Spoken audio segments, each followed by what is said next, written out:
New pension scheme বাতিল করে পুরনো পেনশন স্কিম ফিরিয়ে আনার দাবিতে মালদায় এনএফ রেলওয়ে মজদুর ইউনিয়নের 4 দিনব্যাপী রিলে হাঙ্গার স্ট্রাইক শেষ হল বৃহস্পতিবার। শেষ দিনে সংগঠনভুক্ত রেল কর্মচারীরা মিলে মালদা শহরের ঝলঝলিয়া এলাকায় অবস্থিত এডিআরএম অফিসের সামনে জোরদার বিক্ষোভ প্রদর্শন করেন। দিনভর তাদের লড়াই আন্দোলন চালিয়ে যান। এদিনের এই আন্দোলনের নেতৃত্ব দেন এনএফ রেলওয়ে মজদুর ইউনিয়নের মালদা শাখার সভাপতি দুলাল দে। তিনি জানান, কেন্দ্রের বিজেপি সরকার পুরনো পেনশন স্কিম বাতিল করে নিউ পেনশন স্কিম চালু করেছে।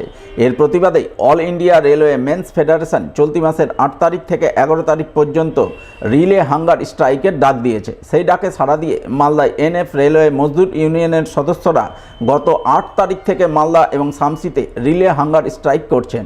বৃহস্পতিবার হাঙ্গার স্ট্রাইকের শেষ দিনে মালদা এডিআরএম অফিসের সামনে দিনভর বিক্ষোভ প্রদর্শন করছেন এবং পুরনো পেনশন স্কিম ফিরিয়ে আনার দাবিতে সোচ্চার হচ্ছেন।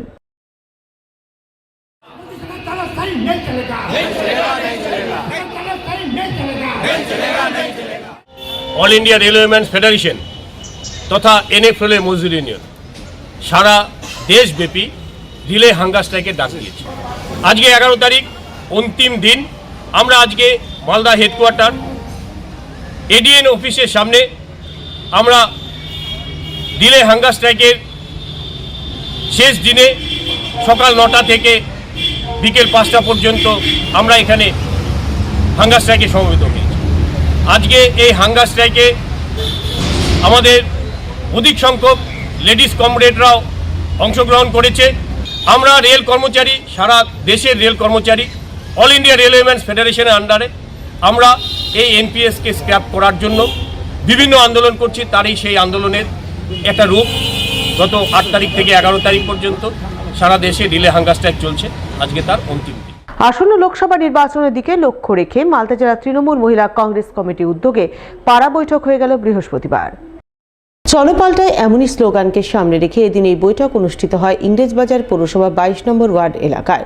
বৈঠকে হাজির ছিলেন জেলা তৃণমূলের সাধারণ সম্পাদক বাবলা সরকার, জেলা মহিলা তৃণমূলের সভানেত্রী সাগরিকা সরকার, মহিলা তৃণমূল নেত্রী চৈতালি ঘোষ সরকার সহ আরও অনেকেই।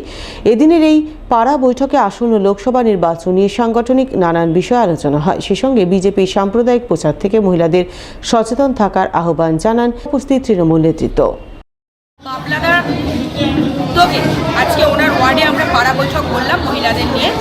আগামী যে লোকসভা নির্বাচন আসতে চলেছে সেই লোকসভা নির্বাচনকে পাখির চোখ করে বিজেপি যে সাম্প্রদায়িক যে সুরসুরি যে উস্কানি দেওয়ার চেষ্টা করছে মানুষকে, সেই ফাঁদে যাতে আমাদের মহিলারা যাতে না পড়ে, তৃণমূল কংগ্রেসের মহিলা কর্মীরা যাতে না পড়ে, তারই জন্য আমাদের আজকের এই পাড়া বৈঠক।